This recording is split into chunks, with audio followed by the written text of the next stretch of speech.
আলাইকুম ওয়া রাহমাতুল্লাহি বারাকাতুহু।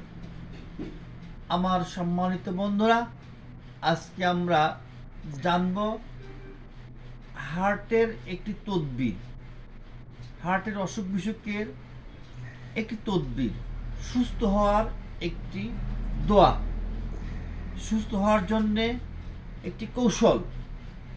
আল্লাহ পাক বলেন, الذين آمنوا وتطمئن قلوبهم بذكر الله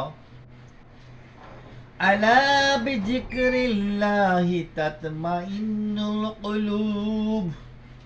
আল্লাহ পাক বলেন, الذين آمنوا وتطمئن قلوبهم بذكر الله ألا بذكر الله تطمئن القلوب। যারা ঈমান এনেছে তাদের কল্প, ঈমানদার বান্দার কল্প, হৃদয়, হার্ট আল্লাহর জিকিরে শান্ত হয়। বলুন সুবহানাল্লাহ, সুবহানাল্লাহ। আল্লাহ পাক বলেন, আলা বিযিক্রিল্লাহি তাতমাইন্নুল কুলুব। তোমরা জেনে রাখো, তোমরা জেনে রাখো, আল্লাহর জিকিরের দ্বারাই, স্মরণ দ্বারাই কল্প শান্ত হয়। এখানে আল্লাহ পাক বান্দাকে ঘোষণা দিচ্ছেন, বান্দারে তোমার কল্প, তোমার হার্ট শান্ত হবে একটা ওষুধের দ্বারা, একটা ঔষধ, মেডিসিন দ্বারা, সেটা হচ্ছে আল্লাহর জিকির।